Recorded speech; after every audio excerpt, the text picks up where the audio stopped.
Hello, and welcome to another edition of Takeaway Tuesday. I'm really excited for this edition today. We have a guest with us, Kim Madden, who is a trainer and child forensic interview specialist with the NCAC here.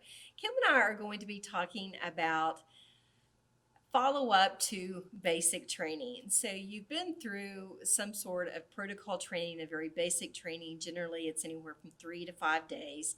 And you go home, it's Monday morning, and now you have interviews. And so the question becomes, how do you become a good interviewer? It's not just enough to go through that basic training. There is something else that we need to do. And so Kim is going to first, she's going to introduce herself. And then, Kim, talk to us about what you have seen over the course of your career as an interviewer and a trainer, and what comes after basic, or what should come after basic. As Andrew said, I'm Kim Madden. I've been with the National Children's Advocacy Center as a trainer and child forensic interview specialist for 5 years. I've been an interviewer for 25 years. So yes, Andrea, you and I both spend a lot of time in the training room conducting the forensic interviewing of children training to typically it's a variety of maybe law enforcement officers, child protective workers, but certainly a large percentage of professionals who are going to be dedicated forensic interviewers at a children's advocacy center.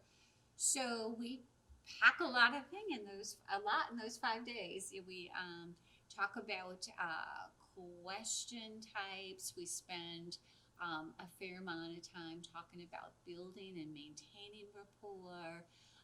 We teach the participants the structure. So we spend time with narrative practice. We do provide, as you know, that a couple of interactive practice opportunities with children, or now during COVID, child actors, and then another with an actor. And then we have legal professionals that come and discuss things. So it's a packed agenda, and it, as we know from research, going through a week of that, no matter what training it is really not enough to prepare you to develop and maintain best practice forensic interviewing skills. Forensic interviewing really is a skill that you have to develop. Talk to us more about your thoughts about it being a specific skill.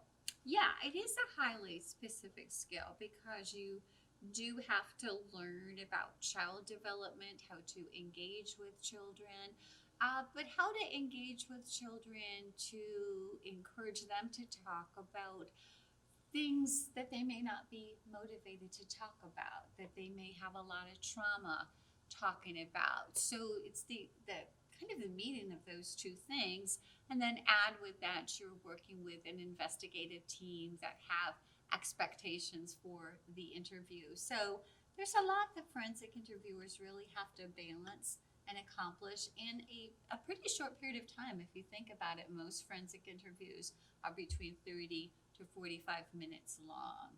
So yes, I think it's very challenging, and I know you and I, and when learners do come through the 5-day training, we try to prepare them for that. I encourage them to think beyond, like you're going to need for yourselves a bridge to some avenue for ongoing skill development.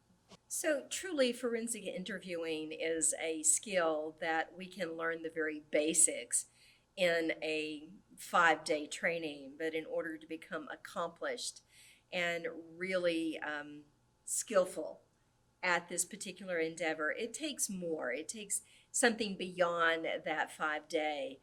What are some issues that you see that just reoccurring issues, no matter what basic training a person has had, or where they're at in the country, or whether they're dedicated interviewer versus might be part of their job? But talk to us about some of those ongoing challenges. I think all the forensic interviewing protocols place emphasis very appropriately on the best practice questions of encouraging narrative asking questions that elicit what we call the recall memory. And that's the child going back in and thinking about the way they encoded an experience and assembling that memory in a verbal form. So there are certain questions that better enable children to do that.